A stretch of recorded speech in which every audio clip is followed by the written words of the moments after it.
Olá, minhas amigas e meus amigos da resistência ao fascismo, às imbecilidades e às estupidezas. Alegrias, alegrias porque a luta continua. E mesmo quando todos nós pensamos que estamos sendo derrotados, vem-me à cabeça a frase que diz: quando estou fraco é porque sou forte. Quando sou perseguido é porque sou uma ameaça. Continuemos na luta. A figura nefasta e abjeta de Jair Messias Bolsonaro nasceu das trevas, viveu nas trevas e continuará nas trevas provavelmente por toda a eternidade.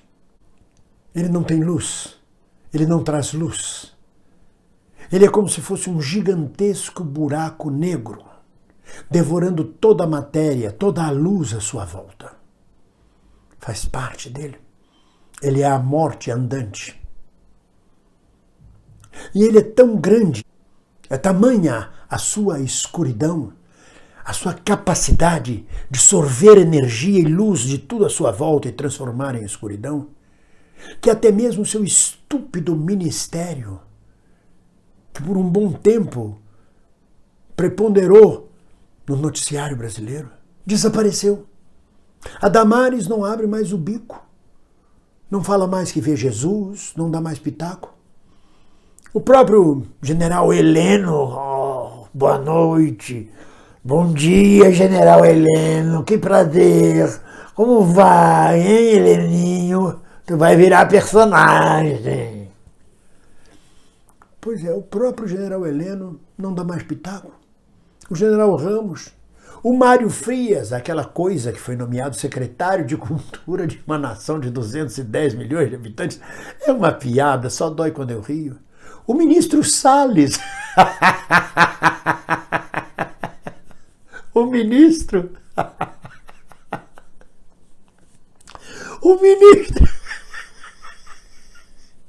do meio,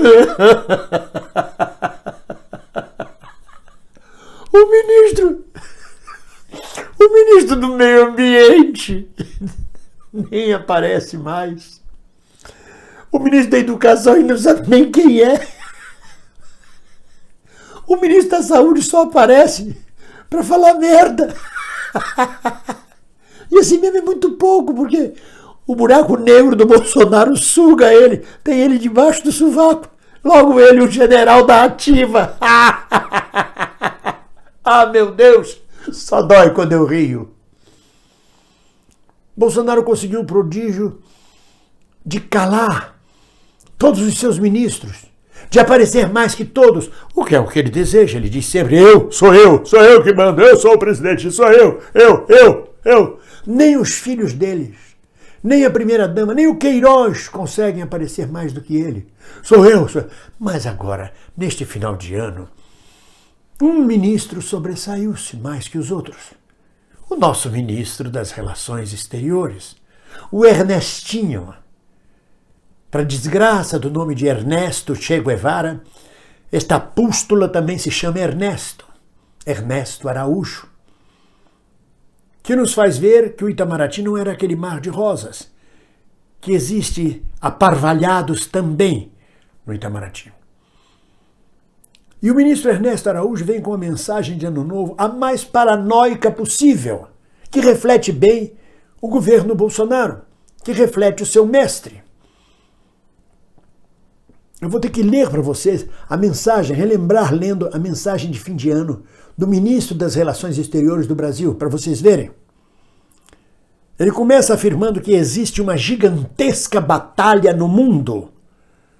A batalha da liberdade e a dignidade humanas contra um grande arco de ideologias, programas, práticas, grupos de interesse, correntes de pensamento, associações e atitudes contrárias àquelas liberdades e dignidade. Quem és tu, Ernesto Araújo, para falar em liberdade e dignidade?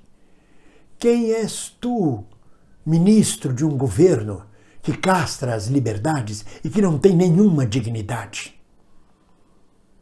Hipócrita, cínico. Essas palavras na sua boca tomam o rumo de uma hipocrisia e de um cinismo sem par. Mas ele não se dá por vencido e continua na sua paranoia. Ele afirma que existe hoje ao redor do mundo uma imensa, profunda e complexa trama de interesses, vejam bem, que une a grande mídia, o narcossocialismo, ele criou esse termo, narcossocialismo, não existe narcocapitalismo, não existe tráfico de drogas. O tráfico de drogas está preso a uma ideologia, que é o narcossocialismo, a bandidagem em geral, e nisso ele se exclui, ele e o Bolsonaro estão fora da bandidagem, o Queiroz também, a Michele, o sistema intelectual politicamente correto, o climatismo, ou seja, aqueles que acham que a emissão de gás carbônico vai provocar a diminuição do oxigênio na Terra, que acham que a queimada do Pantanal, da floresta amazônica, o racialismo, não se pode falar em racismo, é racialismo, o covidismo, ou seja, não se pode falar em Covid, não se pode combater o Covid, porque faz parte da trama geral de várias organizações no mundo contra a liberdade e a dignidade. O terrorismo, o multilateralismo antinacional, a ideologia de gênero. Olha, meus irmãozinhos gays, transgêneros, vocês fazem parte de uma grande trama internacional, sabiam? São muito importantes, vocês estão ameaçando a dignidade e a liberdade. O anticristianismo, bom, isso aí, anticristianismo, nisso aí, nem se precisa falar, né? Bolsonaro, os pastores que estão na cadeia, como Flor de Lis e vários outros, e outros que estão sendo processados, e outros que são denunciados permanentemente, de padres a pastores e a guias mediúnicos, que são permanentemente denunciados como corruptos. A cristofobia. O Papa está sendo chamado de cristofóbico. O esquema de alguns megabilionários ou trilionários, como se esse governo não fosse sustentado por bilionários e milionários. O elitismo transnacional e o marxismo de mercado megatecnológico ou neomaoísmo. Veja que termo fantástico que esse imbecil cria, mas ele consegue, ele é imbecil, mas ele consegue criar o neomaoísmo. Ele vai buscar lá o maoísmo, as teorias de Mao Tse-tung de 50 anos atrás, para dizer que é um neomaoísmo. Ele não abre a boca para falar de neoliberalismo, é neomaoísmo. E ele se esquece também de dois elementos fundamentais nessa trama internacional contra a liberdade e a dignidade. O fungo micótico e o piolho chamado chato, que afetam diretamente as nossas forças armadas, afetam diretamente nosso sistema de defesa do Brasil inteiro.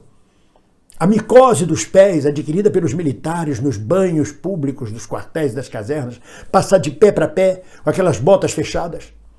Quase todo militar já teve sua micose no pé. Isso é uma ameaça também transnacional. E por último, ministro, o chato, o piolho no saco, que também é transmitido na broderagem militar. Esses dois elementos o senhor esqueceu de dizer. A micose e o chato. Não que o senhor seja um chato, mas se a gente olhar a sua cara e olhar a figura de um chato no microscópio, elas são muito parecidas. Aliás, para dizer a verdade, o senhor é um chato. Quem não é feliz é chato. Mas a sua cara é a cara de um chato, de um piolho de saco. E talvez a sua dimensão humana, intelectual e ideológica não passe da dimensão de um piolho de saco. É isto, meus amigos. É este paranoico, este imbecil, esta coisa que é o nosso ministro das Relações Exteriores. Jamais passaria pela cabeça do Barão de Rio Branco, este mandatário ligado diretamente às elites brasileiras, que vieram lá dos séculos atrás, mas tinha dignidade, tinha tamanho de estadista. É este que herda a herança do Barão de Rio Branco. Um chato, um piolho de saco. Os que estão me vendo, se cuidem. Desinfetante, higiene e evitar promiscuidade nos banhos coletivos, sobretudo em quartéis. Ninguém solta a mão de ninguém. Um abraço.